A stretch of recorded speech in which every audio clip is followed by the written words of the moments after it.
Lance Lynn has not given up a hit yet. Okay, the broadcaster jinx is out of the way. Welcome into Crunch Time Nightly here on ASTV Productions.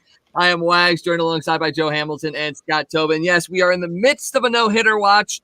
Right now it's against the Cardinals, so we're hoping it doesn't happen. But it is former pitcher Lance Lynn. Scott may have an update.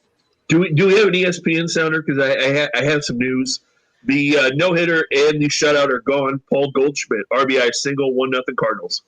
Heck yeah. See, the broadcaster jinx works. We come on, we say he's got a no-hitter going, and boom, right after that, we get the lead and break up the no-hitter. The only thing you missed there was the absolute timing. If you said that right as he got the hit, then it'd be like, wow. Well, I'll say what. I mean, we'll talk a little bit more baseball as the day goes on, but this has been a pretty well-pitched, a really good game between the Cardinals and White Sox.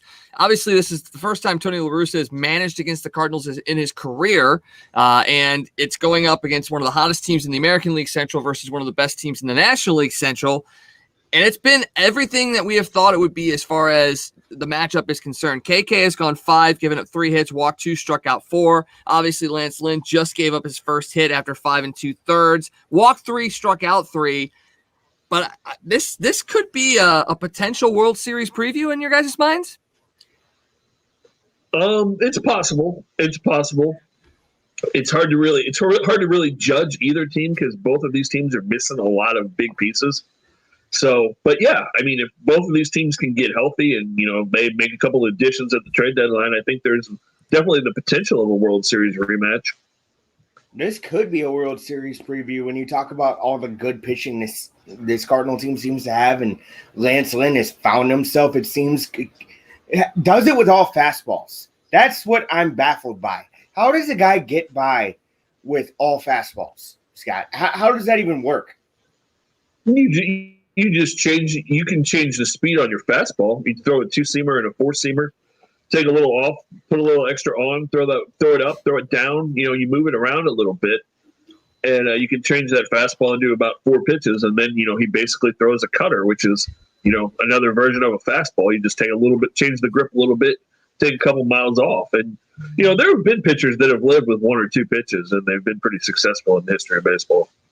Yeah, very, very true, and it's not just the same fastball, as Scott pointed out. You can speed it up, slow it down. You can get some movement on it by changing between a 4 and a 2-seamer. There's a lot of different ways to make it work, and Lance Lynn has found that again in Chicago with Tony La Russa. And it's good to see him pitching like this after kind of the battle that the two of them have kind of gone through over the last couple of weeks after the whole 3-0 swinging home run fiasco up in Chicago. And it just goes to show you, we had Joe Roderick on last week, and he talked about the fact that, if you win, it doesn't matter. All of it goes away. Well, guess what? The White Sox have been winning. So all of that talk goes away. Tony La Russa is still a good manager. Lance Lynn is still a great pitcher. The White Sox are a good team. But right now, it looks like these two are some of the best in the league right now. And unfortunately for the Cardinals, they may have lost Harrison Bader. We're not entirely sure what the outcome of that's going to be. He took a hard fall on a dive, stayed down for a little bit, and eventually got off the field under his own power. But he did leave the game. Are you guys at all worried that Harrison Bader might miss some time because of that? Yeah, and the official word for the Cardinals was, I think, right rib injury. They didn't go into specificities about it other than saying that. And anytime you're dealing with a rib, Paul DeYoung's dealing with it right now. So that could be an injury that lingers on, and he may miss a lot of time. Well, hopefully not. Hopefully.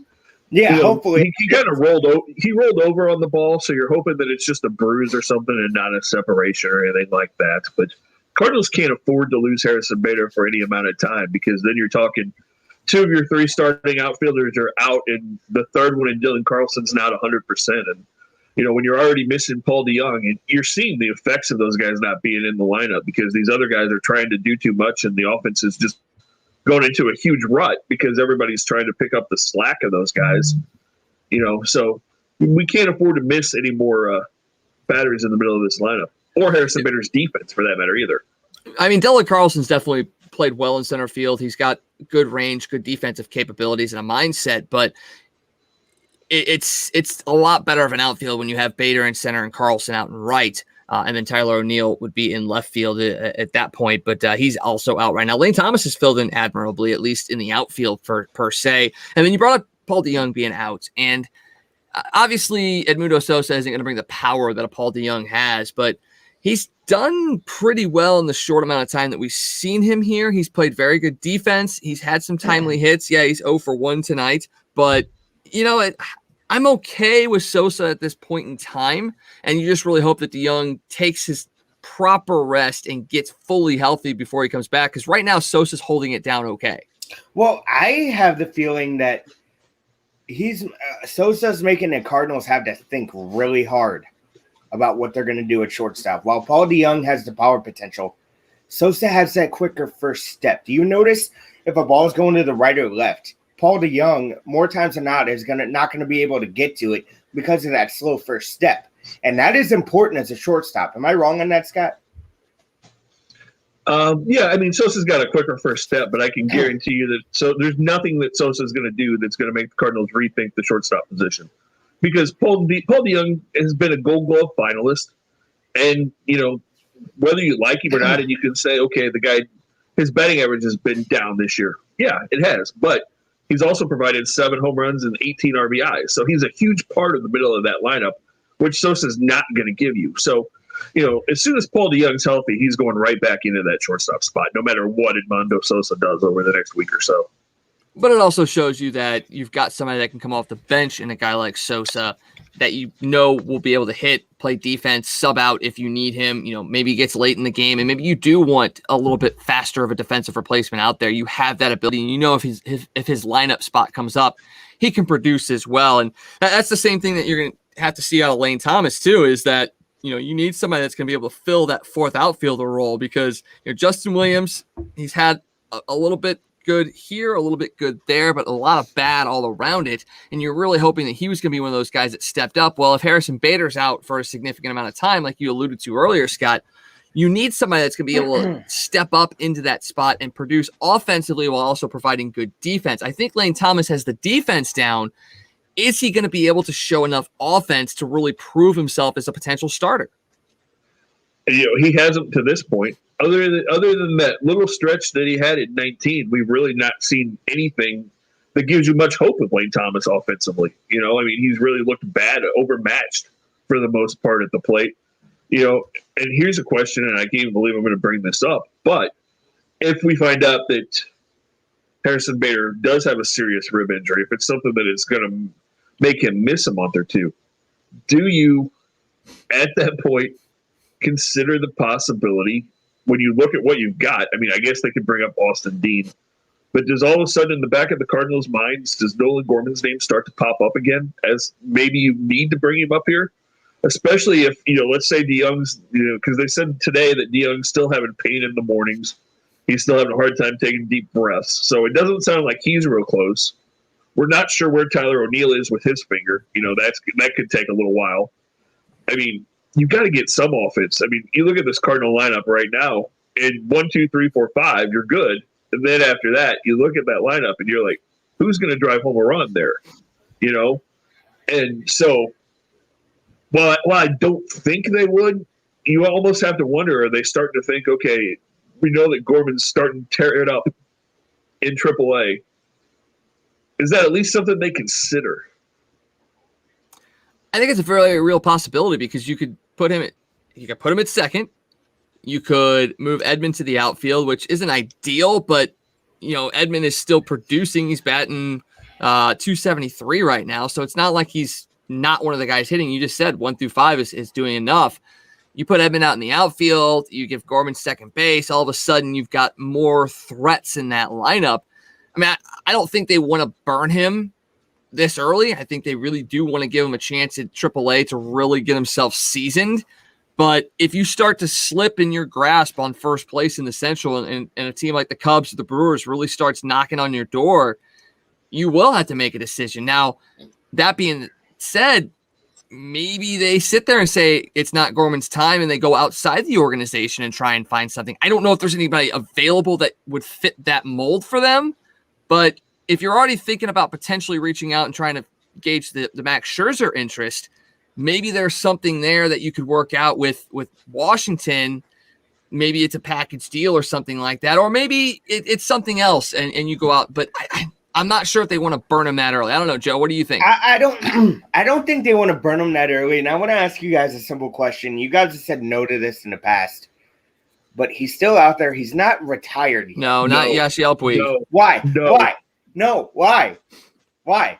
Give the guy a shot. He's in a different situation than LA if he comes here.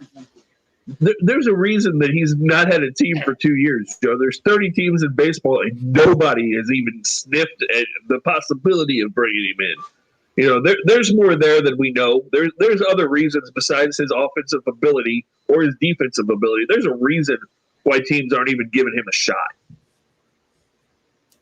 I got to think of something here, yeah, because this outfield. You need more production from your outfield. You can put Tommy Edman out there. Let me ask, is he a better right fielder or second baseman at this point?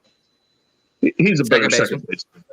Exactly. But you've had to use him as your backup outfielder because you don't have anybody else. So you're in a kind of dilemma here. Yeah. I mean, more than likely what they're going to do is, I don't love it, is probably Austin Dean's the guy who's going to get another look right away, which that doesn't excite me at all because we've seen him look with the outfield. But, that's probably the next guess. You just have to hope that, I think we just really have to hope that Bader is not seriously hurt and we get Tyler O'Neill back soon, because we've seen when you have O'Neill and you have DeYoung in that lineup, how much this lineup clicks because there's really no pressure. Everybody knows that if they don't come through, the next guy's got a really good shot at doing something. And we saw how well this lineup was rolling when everybody was healthy. So I think at least right now, that's just what we have to hope, is that we get guys back and healthy sooner than later. Yeah, let's not sit there and predict that it's a doom and gloom future. Let's definitely think that these are guys coming back. Wags, you're as pessimistic as the rest of us, but you got to look at all angles here. I mean, I'm the kind of person I like to plan for whatever, because with an injury like that, it could be bad, it could be good, but but Puig's not an angle. What is an outfielder that'd be available? Would you really want to bring in Charlie Blackmon? You're not bringing in Charlie Blackmon. No, you've already fleeced Colorado. Then who would you bring in? You said go to Washington with a package deal. I said I didn't know if I don't know who might even be available. So I mean, just looking at the Washington roster, let me see who they've got that even may be available. I mean, you're looking at outfielders. Well, obviously Juan Soto's not going to be an option. And Robles is hurt. And look, it's not something that maybe it's a stopgap, but how would Kyle Schwarber look in a Cardinal uniform? Oh yeah, no, I totally. I mean, it's not. I don't know. Schwarber doesn't do much for me. I mean, he doesn't play good defense, and he's pretty much an all or nothing guy. Joe, you hate that. You don't want guys to strike out all the time, but you want Kyle Schwarber. Hey, but he has made a little bit more contact than he used to, Scott. I mean, but when you don't make a lot of contact, a little bit more is still not enough. Yeah, and when you're not going to catch anything unless it's hit right at you, and you don't really have to move, that we've already seen how that works with Marcell Ozuna. That's very true. That's very true. Real quick before we go to break, former Cardinal Austin Gomber pitched a gem tonight. He went 8 innings against the Mets, gave up just 4 hits, 2 earned runs, struck out 8, picking up his second win of the season as the Rockies beat the Mets 3-2. Rays a 14-8 victory over the Blue Jays in 11 innings. The Marlins 9-6 over the Phillies. A couple games going on still. Indians, Tigers 6-5 Indians. The Twins lead the Orioles 2-1. Brewers 5, Padres nothing, and then the Mariners lead the A's 1-0 in the top of the second. We're going to take a quick break here on Crunch Time. Come back, talk a little bit of hockey action. Yes, the Blues are out, but we still got plenty to talk about there. So make sure you stick around for more Crunch Time here on ASTV Productions.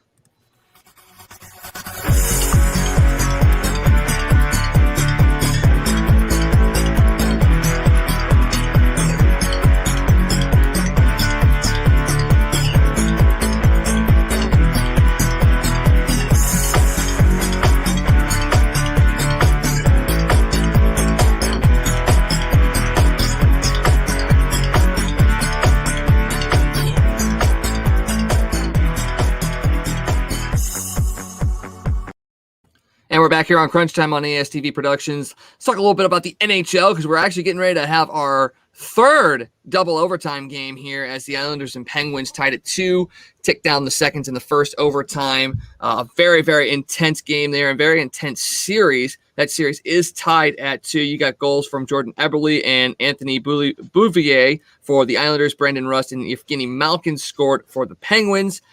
Tristan Jarry has 27 saves, whereas Sorokin has 47 saves. So the Penguins are just absolutely peppering the Islanders' goal with shots, but Sorokin has not budged after those 2 goals, and this game is going into double overtime. I talked earlier in this, a couple weeks ago, really, about how the Penguins are kind of a dark horse, kind of silent team in this. I know it's a 2-2 game and a 2-2 series, but they still seem to me like a team that could be sneaky and really go on a run here. And the fact that they've got 49 shots on goal tonight through 4 periods just shows me that they still have a lot left in the tank. I don't know what you guys think, but I think the Penguins could be a little scary if they get out of this series. I think their window's obviously closing. I'm not saying this is the last ride with those guys, but it's one of them. And I think the Penguins have enough. If they get out of this series, it's going to be scary, but it's not going to be a long-term run. I could see them winning a cup this year, being one of the last years that they're competitive in this window, because Crosby's been so good for so long. You have Evgeny Malkin. I've talked about Tristan Jarry and what kind of impact he's going to make. He's been really good in these playoffs. So wouldn't shock me one bit. They do scare me still. Yeah, I mean, anytime you've got Crosby and Malkin and those guys, you can never count them out. And so, yeah, it's. I think they can definitely make a run. It'll be interesting. They'd be scary, I think, if they get through this round. Quick update on the Cardinal game. Sorry, I hate to break in, but Kim just gave up a 2-run homer. So the Cardinals are now down 2-1 in the bottom of the 6th. I don't even know what to say. It's like, come on, you get some positivity and then nothing, and then you give it up the next half inning. Yeah, he'd been walking a tightrope all night, but sorry, I didn't mean to cut into the hockey talk there. I just thought I'd give us a quick Cardinal update. No, that's okay. That's okay. But Scott, what do you think of do you think the Penguins, is their window closing, like I said? Again, as long as you have a guy like Sidney Crosby, I don't know that you could ever say that window's closed. So yeah, I mean, I think, like I said, I think they can still make a run if they get through this first round. I think they're scary for whoever they play when you've got Crosby and you've got Malkin, and just the history that the Penguins have when you talk about Stanley Cup playoffs over the last couple of decades. I think they'd scare anybody to a certain extent. And you know what's going to throw the window wide open for at least another 2 years? When Alexander Ovechkin signs with the Penguins. And that could happen. Could happen. Yeah. You think this would be like a Blues situation if he did go elsewhere? Or not a Blues situation, Cardinal situation with Albert. Do you think it'd be this same kind of thing if he goes elsewhere for Washington fans like it was here? Well, seeing as how he's closing in on the goals record that Gretzky holds, may or may not pass it, who knows, but he's going to definitely make it exciting. As a Capitals fan and even Capitals ownership, like how would you let him walk away if he's this close to potentially breaking a record? You really want him breaking the record in a Penguins uniform or a Blues uniform or some other team's uniform? No, you want him to break that record in Washington. And even if he doesn't break it, you want fans in the stands when he's chasing it, because yes, Ovechkin's over 40, but he's still a dynamic player. So he's going to chase this record all the way down.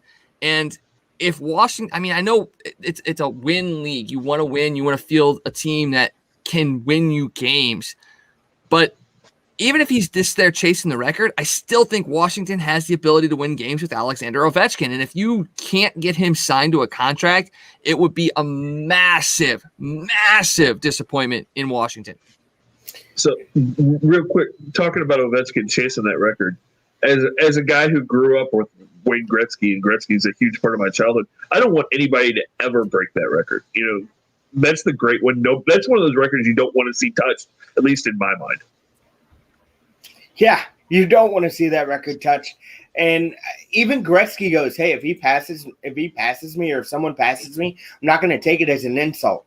I'm not going to take it as an insult. I'll take it as like I'm honored that somebody's good enough to pass me." Now, as a fan, hockey fan, Wags, would you be ticked off?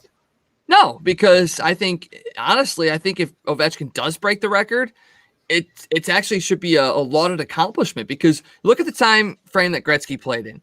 It was a goal-scoring league, okay? He averaged like 100 points for a couple straight seasons. I mean, that's just something you don't see anymore. So goal-scoring was more prevalent in Gretzky's time. So for Ovechkin to potentially break that record while also participating in 2 lockouts, that right there shows real skill and talent, because it's a much harder league to score goals in nowadays. So I don't know if Gretzky would have put the numbers up in this age that he did when he played. He is the great one by far, and he probably would have found ways to score more goals. But if Ovechkin does break it, I'm not going to be disappointed. I'm not going to be upset or mad.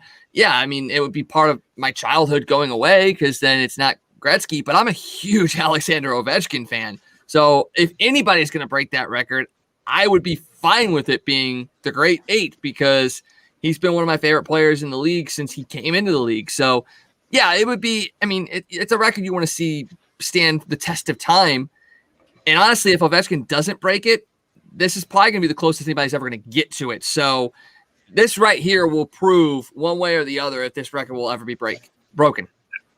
And talking about that time period being a bigger, easier to score goals, doesn't that seem weird, since hockey was such a much more physical game back then? You know, guys were big. I mean, guys were bigger. They were more physical. They were tougher. The game was a more physical game. It seems like there would have been less goals scored back then than there are now. It's just odd that it's changed in that way, kind of flip-flop from how football has flipped. Well, I think the big part of it is that, yeah, there were bigger guys, and it was definitely more physical, but because of the mindset of teams and players, you couldn't go after the guys that scored the goals. So those guys always had kind of free reign in the offensive zone. I mean, if you watch games from back in the day, whenever Gretzky had the puck, whenever Lemieux had the puck, they had open ice around them. It's not like they were tightly checked or anything like that, because if one of those guys was hit in any sort of wrong way, that guy knew he was going to get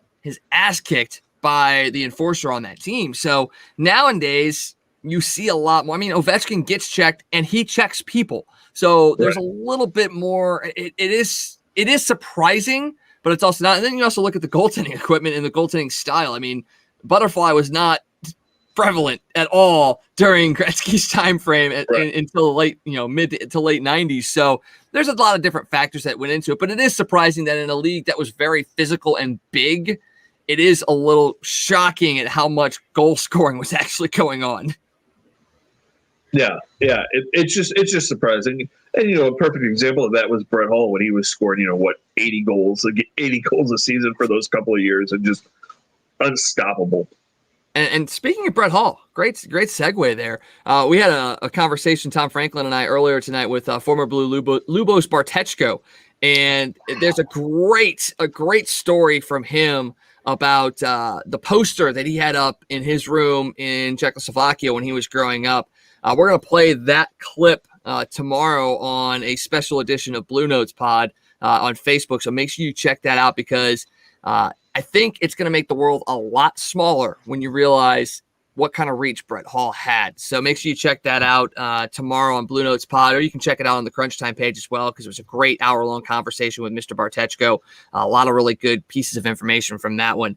Some other games going on in the NHL. You had the Maple Leafs took a 2-1 series lead over the Montreal Canadiens as they win 2-1 tonight. And Joe's very, very happy about that, because apparently he loves living in misery, and he's a Toronto Maple Leafs fan as well as a St. Louis Blues fan. So congratulations. Morgan Riley got the game-winning goal in the second period, and the Leafs kind of held on. The big story out of that, though, is the fact that, do you know who the game-winning goaltender was for the Leafs tonight? Jack Campbell. Jack Campbell, not Frederik Andersen. Jack Campbell. I'm actually shocked, and I wanted your thoughts about this certain topic when that series started. Are you shocked it's not Freddie Anderson? Yeah, As your number, like, they rode him for so long. Why would you transition? You were so good. This guy was so good for you, and yet and granted, Campbell's been really good for them, but at the same time, this tells me there's no loyalty anymore. None. Okay, well, wait a second. Well, no. Who was the hot hand going into the playoffs? That's the whole question you have to ask. Who was the hot hand? How many games going into the playoffs did Anderson play, though? Who was the hot hand going into the playoffs? Campbell. Then there you go. That's the only answer that you need to have. Was Jordan Binnington the hot hand going into 2019? No. Yes. Sorry. Yes. That was a trick question for a second. Yes, he was. Trick question? How was that a trick question? I don't know. Jordan Binnington played the entire postseason in 2019. If it was not the hot hand, why was that a trick question? And anyway, the point is, I'm still shocked. Where does Freddie Anderson go from here? Does he get traded? Does he leave? Well, he's a free agent in the offseason. He's a free agent in the offseason. That's interesting, man, because I've only seen Freddie Anderson in the Leafs uniform. It's going to stink when he leaves because I know he's going to leave after this. I mean, it's the Maple Leafs MO. That's pretty much what it comes down to. That's why being a Leafs fan is just as bad as being a Blues fan. Okay. Always sheer disappointment. Is it worse being a Leafs fan or an Oilers fan? Just because you've seen what they've done. It's worse being an Oilers fan. Okay, Hands then. down worse being an Oilers fan. Okay, then. You're up 4-1. You're up 4-1. McDavid finally got his first goal of the series tonight, by the way. It's 2-1 Jets going into the second period. The Jets are looking to sweep the Oilers out of the playoffs. And I asked Tom Franklin and Mason this the other night on Blue Notes, would Canada burn if Edmonton and Toronto were both knocked out in the first round? It might. It might, yeah. I cannot believe that. But then again, it is Edmonton. So I'm not too shocked by this because they've had so many first-round picks and they haven't done anything with them, Wags. I mean, look at all the guys that have gone through there and they haven't gotten it right. Why do you think it's been that way? Do you think it's a culture issue? I think it's a fact that they have no defense or really good goaltending. Yeah, almost every single one of their first round picks have been forwards. The only first round pick I believe that they made that wasn't a forward was Darnell Nurse, and that's it. So like they have no focus on their defense, they have no focus on the goaltending. They kind of pick from the scrap heap when it comes to goalies. And while Mike Smith has been good, it's still Mike Smith. So you can't really complain too much. And yeah, you can sit there and say, "Oh, the forwards don't do much." Well, the forwards do. They do enough for the forwards. They do what. That's why I think Nathan McKinnon is a better player than Connor McDavid. Nathan McKinnon plays for the team. Connor McDavid plays for himself. So you look at that, and that right there is a microcosm of Edmonton. They have forwards that only play for themselves. They have no defense, and their goaltending is very, very suspect. So what's a coach to do? I mean, every coach that's gone up there has fizzled out, and you feel bad for Tom McClellan because he's had success in San Jose, and he's gonna probably get run out of town because he couldn't do anything with a talented Oilers team. I would hate to be an Oilers fan. I know they had a huge run of success in the 70s and 80s, and maybe this is just the NHL gods' way of saying, hey, look, we gave you all that success back then. You got to go through some crap now. So we'll see how it is. They still got a chance to potentially turn this series around, but only 4 teams in NHL history have come back from a 3-0 deficit. So the Blues couldn't do it yesterday. I highly doubt the Oilers are going to be able to do it this year. One other game in action right now, Tampa Bay and Florida. Tampa Bay leads their series 3-1, but the Panthers lead this game 3-1 with about 6.5 to go in the third, looking to stave off elimination. Hornquist, Marchment, and Weegar have goals for the Panthers. Colton has a goal for Tampa Bay. So it looks like Florida's going to survive another day. So we'll see how that plays out. And that Islanders-Penguins game getting ready to go into double overtime. Minnesota win? Did Minnesota's playing tonight too? They play at 9:30 tonight. Yeah, game's getting ready to get underway. Yep. Thank you. Yep. So we'll take a quick break here on Crunch Time. Come back, talk a little bit about the NBA because Joe's Lakers were in action yesterday, and we'll talk about that. So we're going to have that more and more on Crunch Time here on ASTV Productions.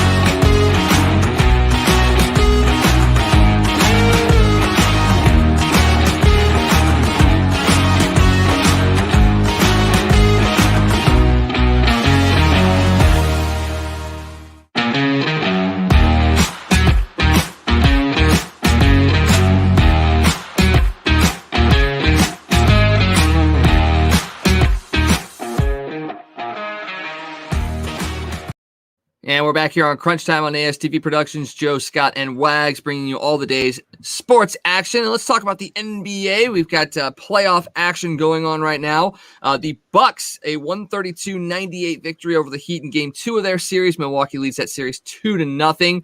As much as we praise the Heat and how good they were this year, it does seem like the Bucks are rolling at the right time. And after kind of the letdown of the bubble last year, I think they know what they have to do to win, and they know what they have to do to beat Brooklyn and Philadelphia if that gets there. And they're wasting no time in getting to the next round. They're wasting no time. Giannis looks like a man on a mission. Yeah, I was just going to say that. Giannis, he is a guy that was labeled a choker. It didn't show up last year in the playoffs. And this year, he's been unbelievable, and that's why that team's in the position they are. Now, let's just say Giannis has a bad game, though, because he will have a bad game. Not everyone's Superman out there. Do they have enough to win a game with him having a pedestrian game? Yeah, they have pieces that can step up. I mean, what do you consider a bad game from Giannis? I mean, a bad game from Giannis is 18 to 20 points, pretty much. Yeah, I mean, yeah. But yeah, you have guys on that roster that can step up and score 20 points, 22 points, kind of pick up some of that slack. They're good enough, and they play good enough defense that they can kind of slow teams down now. That was the thing they couldn't do a whole lot last year. Their defense is a whole heck of a lot better this year. So I think they're going to make a run. The East is going to be surprisingly tough through these playoffs. Yeah, they really are. And even if Giannis would have had a bad game tonight and scored, 20 instead of 31, it still would have been a 24-point victory for the Bucks. So even if Giannis has a bad game, they do have guys that can step up and basically carry this team if they need to. And like you said, the defense has done wonders so far this year. So we'll see how that continues to play out. And game going on right now, the Nuggets and Trailblazers. Portland leads that series 1-0, but the Nuggets hold an early 21-12 lead in that one. Let's jump back to yesterday's games, because we had some very, very interesting finals, and we'll get to the one I really want to talk about last because I want to give as much time possible to talk about it. Let's start off in the East. Sixers and Wizards. Philadelphia 125-118 win over the Wizards. Tobias Harris 37 points. Ben Simmons 15 boards, 15 assists. Bradley Beal 33 points, 10 boards, 6 assists, and Russell Westbrook 16 points and 14 assists. I think a lot of people thought this series would be pretty much over in a heartbeat. Philadelphia would manhandle Washington, but yes, they lost game 1, but I'm giving Washington a puncher's chance that they can get at least a couple wins in this series and really make Philadelphia work. Yeah, I mean, Washington is going to score, with Beal and Westbrook. Tobias Harris was the saving grace for Philly yesterday because Joel Embiid got in foul trouble and really wasn't a factor. Harris really stepped up and was the savior for Philly, or Washington probably wins that game and is up 1-0.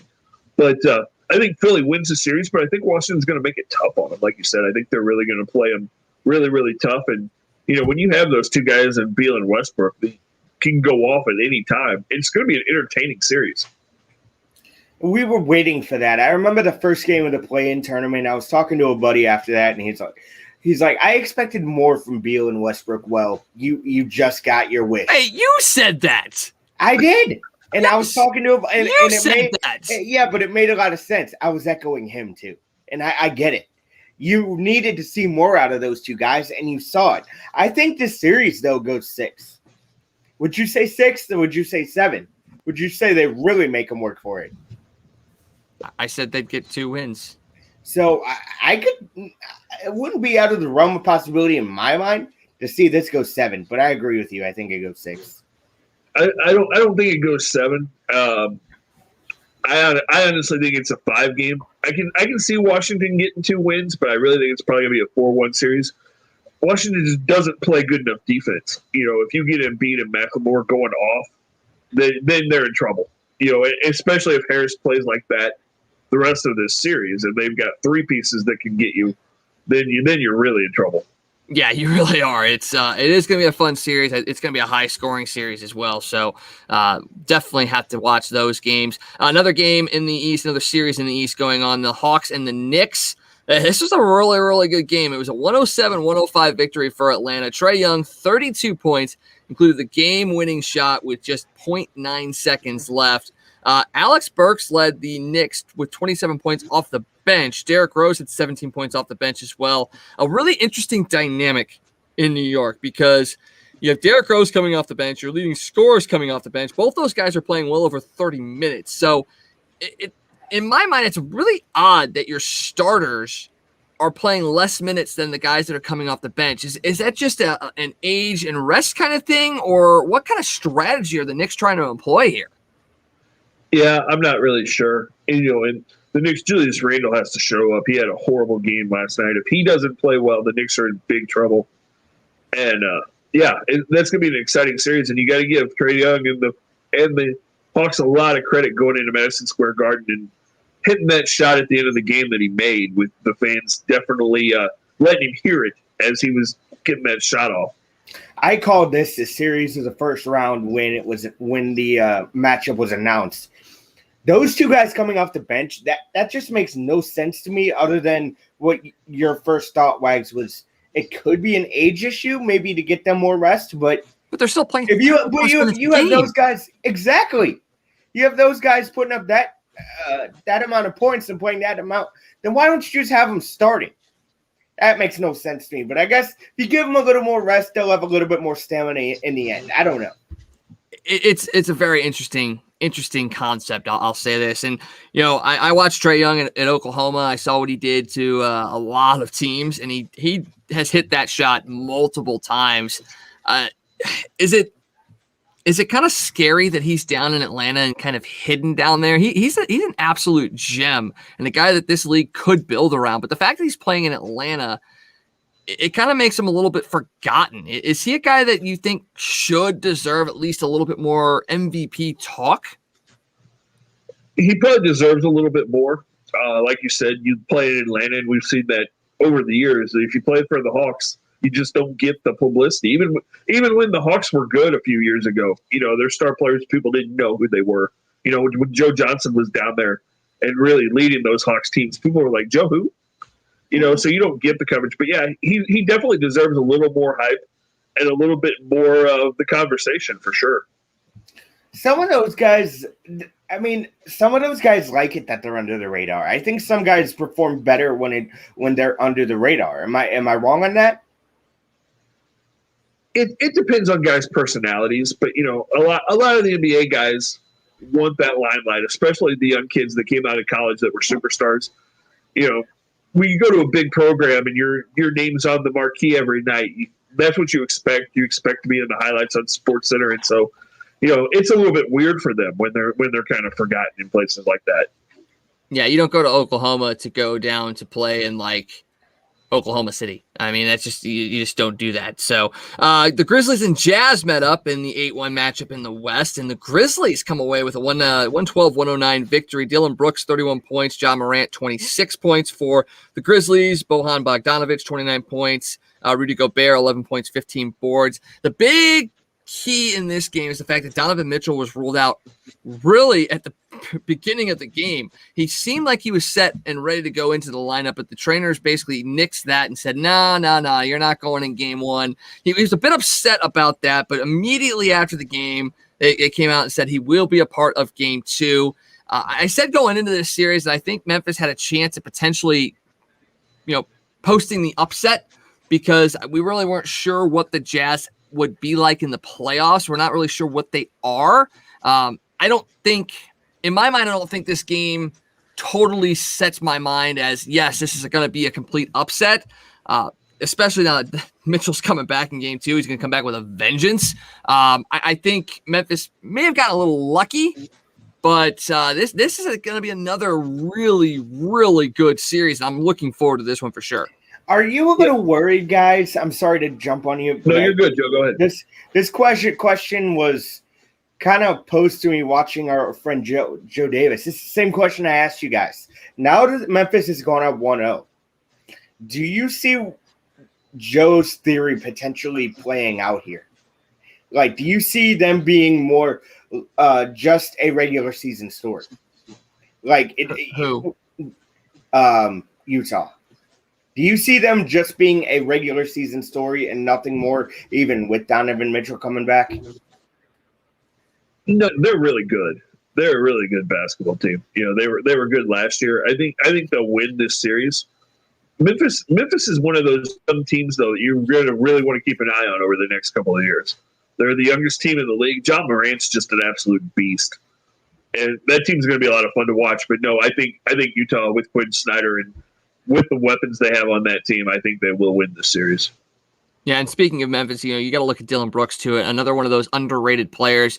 There was a stat out there a couple days ago they posted about, Steph Curry is like lights out against everybody. Dillon Brooks guards him, and he has one of the worst games of his career. So Memphis has some stuff brewing down there. It may not be this year, but they are a team that you definitely have to watch for the next couple for sure. All right, we got to get to it because this is the one that I've been waiting for. The Suns and Lakers in Game 1 yesterday. Devin Booker, 34 points. LeBron, just 18 with 10 assists. And the most epic of eye poke flops I've ever seen.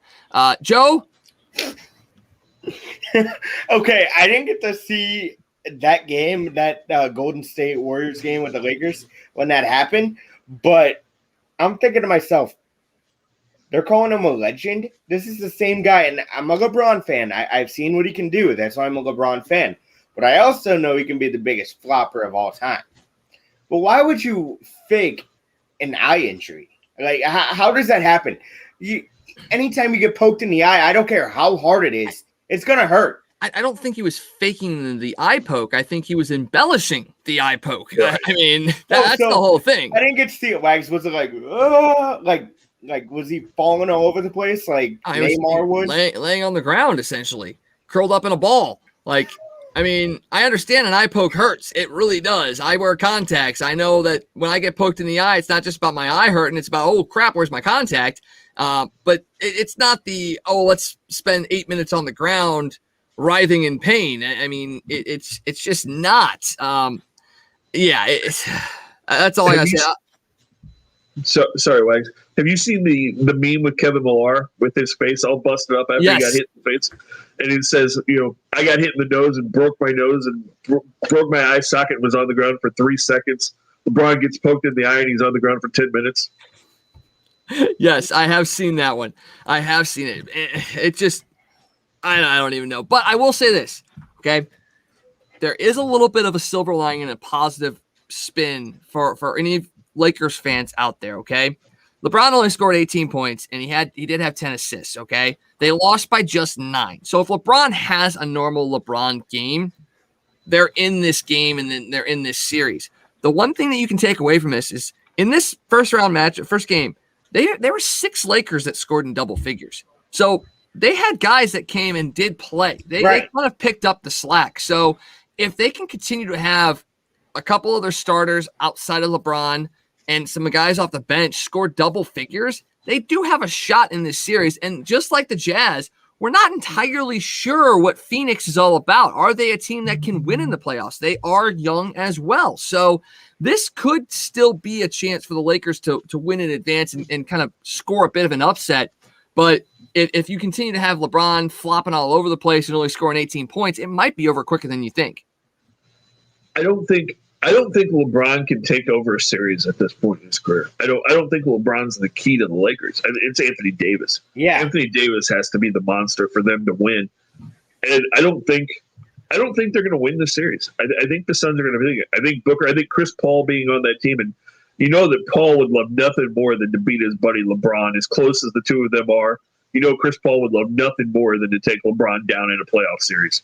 So I think Phoenix wins this. I think it probably goes 7 games, but I think Phoenix wins this series. I think they have more in that team at this point than the Lakers do. I 100% agree. I think it'll eventually pan out that the Suns win and LeBron gets sent home in the first round. Oh darn, right? That sucks. All right, we're gonna take another break here on Crunch Time, and we're gonna continue down the path of Joe's worst nightmares when we talk about the NFL, because a certain someone is in an OTA. So we'll come back with more Crunch Time here on ASTV Productions right after this. Hey Crunch Time fans, my name is Graham Forsyth. I'm the host of Coffee with Graham and the Prospect Show on ASTV Productions. On Coffee with Graham, I talk to athletes, coaches, and whoever else involved in the amateur sports scene in Manitoba and Saskatchewan. And on the Prospect Show, I talk to the best young hockey prospects from around North America. You can catch all the coverage on ASTV Productions. You can catch Coffee with Graham on Tuesdays and Thursdays at 10:30 a.m. Central Time. And for the Prospect Show, that show airs every Friday at 8 p.m. Central Time. Hope to see you there. Have a good. And we're back here on Crunch Time here on ASTV Productions. Joe Scott and Wags talking all things sports. Quick Cardinal update. It is now 4-1 White Sox. Tim Anderson had a 2-run double in the bottom of the 6th as well. So the White Sox have a 4-run bottom of the 6th at the Cardinals scratch out 1 run in the top of the 6th and break up the no-hitter. So, yay? I don't know. I don't even know anymore. So I wouldn't say yay if it happened after the fact, man. I mean, ouch. I say ouch. It's rough. It's rough right now. So we'll see what happens. There's still a little bit of time left. Obviously, 2 more innings for the Cardinals. It's the bottom of the 7th right now. So Ponce de Leon is in the game for the Cardinals pitching right now. So if he can hold it to a 3-run lead, we'll see what the Cardinals can scratch across in the next couple of innings. We'll see if Lance Lynn is going back out there. He's gone through 7, 3 hits, an earned run, 3 walks, 4 strikeouts. He's already at 104 pitches, so maybe you see him trotted out there for the 8th, but it's Tony La Russa, so you never know. We'll see how the bullpen plays out there, so we'll keep an eye on that. All right, let's talk a little football. We'll get to Joe's favorite part here in just a little bit, but first off, we got to talk about this Julio Jones thing because, you know, we do broadcasting. Obviously, we're doing a show. And we've brought on guests before. Full well, they know that they are on camera. They know what they say is going out to people for consumption. They know what happens. I don't know how to explain today what happened on the show with Skip Bayless and Shannon Sharp, because Shannon Sharp is the uncle of Julio Jones. And in the middle of their show, live show, calls Julio Jones on his phone and basically asks him, hey, yo, what's going on, man? You going to play in Atlanta? Are you going to Dallas? What have you? And Julio's like, no, I'm out of there. I want to go somewhere I can win. Never really like outright said exactly what his plans were or where he wanted to go. But I also don't think he realized he was on TV. I mean, it's a tricky, slippery slope that all of a sudden just got put out there. What was your guys' reaction to what actually happened today? I was kind of like you when I first heard it. I'm like, holy crap! I don't think Julio realized he was on television, that it was live when it happened. But then you have to start thinking about going, okay, it's Skip Bayless and Shannon Sharp. Was this a stage thing where Julio could go on national TV and say, hey, I'm out of Atlanta, and then be like, oh, you know what? That was a private conversation. That wasn't supposed to get out. I didn't mean, so he could cover his tracks. I almost leaned that that's what it was more than it was an accident, honestly. I think it was staged. I think it was set up to announce to the world that he's leaving Atlanta without him having to actually come out and say he's out. Well, and aren't the Atlanta Falcons in cap trouble anyway? Like, wouldn't they have to trade him? Weren't we talking about this before the draft even happened, that they'd have to trade him after a certain date because a cap hit would be this and it would be that? They need to trade Julio Jones. The fact that this came out, and I didn't see the show today, but I was reading online everyone covered it. The fact that it was leaked out like that, I think it makes Julio Jones and maybe Shannon Sharp and Skip Bayless look bad.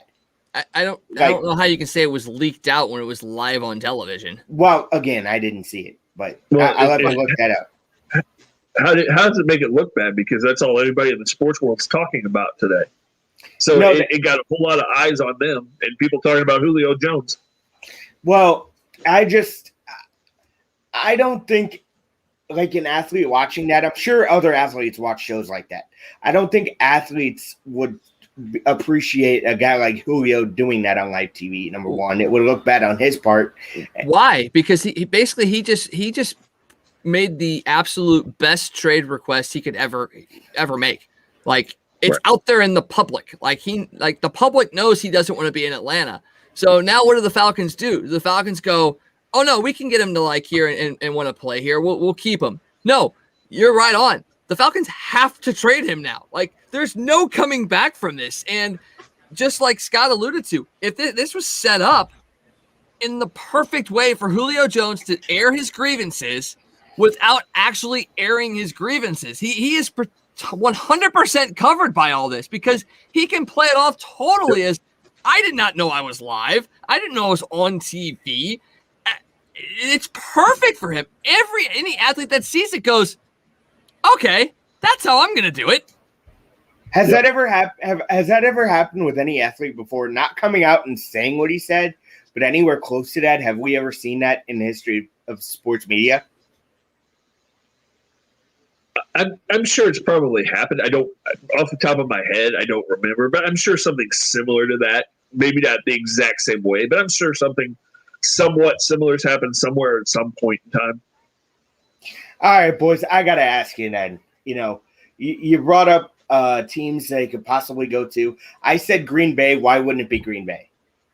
If Rodgers isn't traded, why wouldn't it be Green Bay? Because the Packers don't want to give Aaron Rodgers anything. So don't you think with everything that's going on with Aaron Rodgers, don't you think they'd want to now give him something? No, because they want the divorce to happen. And if you're Julio Jones and you're talking to Atlanta, and apparently came out later in the day that he'd made this request to the Falcons months ago, don't you think that they were probably working on something where Julio gets to go where he wants? And why in the world would Julio Jones want to go to Green Bay when you're not sure Aaron Rodgers is even going to be there? I say that because I get the strange feeling Aaron Rodgers stays there and he's playing week 1. Even though what we saw today with the news you're about to break. Not really breaking news. Not breaking, but you know what I mean. The news you're about to bring up, I still think he's there. I think after everything that's gone on, I think he's there and he wins a Super Bowl next year. But why? Because Devontae Adams. Devontae Adams. Why not? Devontae Adams is one of his best friends in the world. Wouldn't you think he'd want to keep him there? Wouldn't you think Devontae Adams would? Because he won an MVP.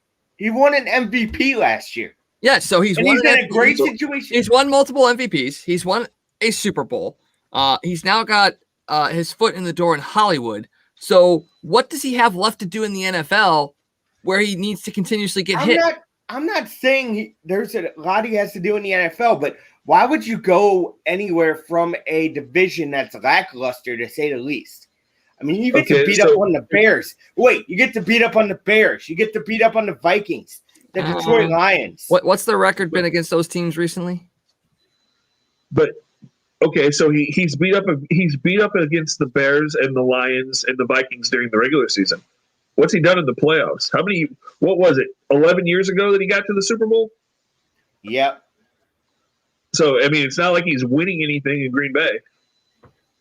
And he's not going to stick around for a wide receiver, even if he's the best of friends with him. If Green Bay is screwing him over and not giving him help, who's to say that he doesn't sit there and influence Devontae Adams to not play? Well, all of a sudden, Green Bay has no Aaron Rodgers, no Devontae Adams. Things might change in a hurry. And like I've said this whole time, I don't think it has anything to do with what the Packers have or haven't given him. He wants out of Green Bay. He wants to be in a bigger city. He's marrying an actress. He wants the bigger limelight that he's not getting in Green Bay. He wants to be on the West Coast somewhere, or in Denver, which is close to the right there. That's what he wants. It doesn't really have anything to do with the weapons. That's just an excuse to try to get out of there. You don't think it has? How can you say it doesn't have anything to do with it? Because he's played how many years without weapons? If he had an MVP year last year and probably said, I'm fed up with it. I can't get to the Super Bowl because I only have one damn receiver. But he's gotten how many years has he gotten one game away from the Super Bowl with one wide receiver? Right. But only having one wide receiver won't get you to the top of the mountain. That'll probably get you close, depending on how good the quarterback is. I'm sorry. So then, therefore, right there, that just shows you that Aaron Rodgers is not elite. Yep. All right. Look at go back and look at what Aaron Rodgers has done in the last couple of big games they've gotten in. His numbers aren't good. You remember the game against the 49ers in the playoffs a couple of years ago where he was getting hit and just watching the ball roll around the field when he'd fumble every other play, and he wasn't even trying to help the team. And last year against Tampa, where he didn't play very well in that game either. He doesn't show up in big games. That's kind of his MO. He's not a big game player.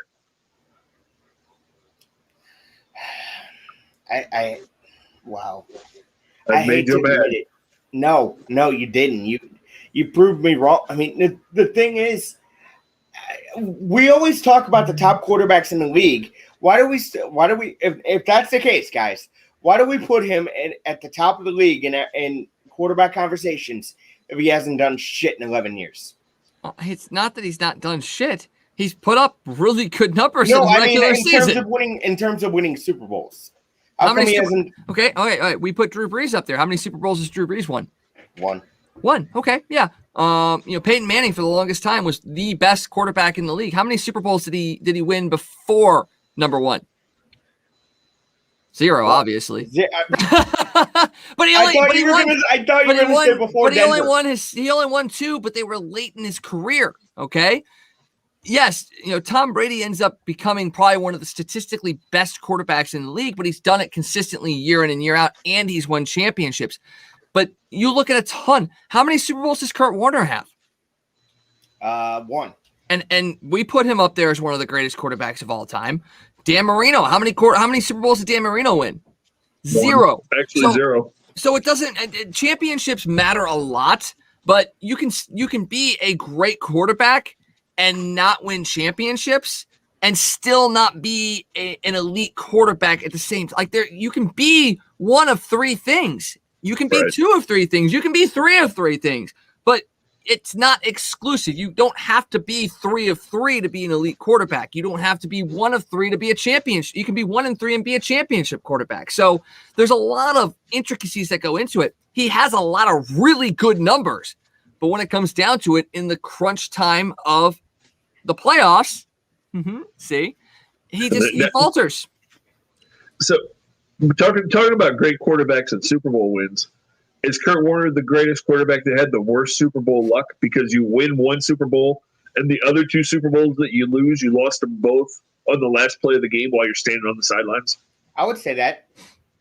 I would have to agree with you because I don't think any quarterback – and honestly, he almost lost the one he won on the last play of the game too. Right. That's very true. I would have to say he probably is one of the best quarterbacks with the worst Super Bowl luck in the history of the game.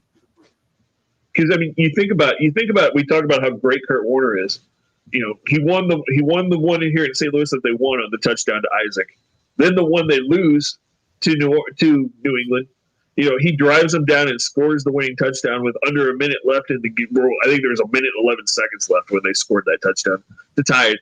Looks like it's going to be the first Super Bowl to ever go into overtime, and then your defense can't stop them, with 55 seconds left, and Vinatieri kicks a 50-yard field goal to win it. The other game, you hit the touchdown with Larry Fitzgerald, where Fitzgerald's running down the field by himself, watching himself on the Jumbotron, and then Roethlisberger drives Pittsburgh down and hits Santonio Holmes on a catch where his toenails were in the end zone. I mean, that was pretty much the only thing still in bounds as time expired. So, I mean, Kurt was so close to having 3, of the all-time greatest winning drives in Super Bowl history to end up having 2 of those come back and bite him. He's a pretty interesting figure when you look at it that way. Yeah, that would be a really fun conversation to have with Kurt, would be what that felt like and where he feels like he might be in the pantheon of great quarterbacks if the roles were reversed or the defense actually stopped a player. So amazing conversation tonight, guys. Once again, make sure you check out the Lubas Bartechko interview on our page or on Blue Notes Pod tomorrow night, as well as a big announcement from Blue Notes Pod as well. It's going to go down at about 6:30 tomorrow. And then don't forget to join us every night here on Crunch Time Nightly, 9 o'clock, 9 to 10, Monday through Friday. We've got a lot more stuff coming down the pipe, so make sure you check that out. Joe, Scott, any final thoughts before we head out? No. Great show again. Let's hope the Cardinals can come back and do something here. They're down 5-1 now in the 8th inning, so it's not looking great in Chicago. But, come back tomorrow night for some more exciting, riveting talk here on Crunch Time. Little nugget here. This is the first time in Tony's several years of managing he's managed against the Cardinals. Yeah, we said that earlier. That's I'm sorry. That's crazy, though. How do you not at all manage against the Cardinals? Because interleague didn't take effect until he was in the National League. What was that? 96. Okay, that made sense. Okay. So, yeah, there is that. So, all right, well, thank you guys for joining us tonight. For Joe, for Scott, I'm Wags. Have a great rest of your night, and we will see you guys tomorrow.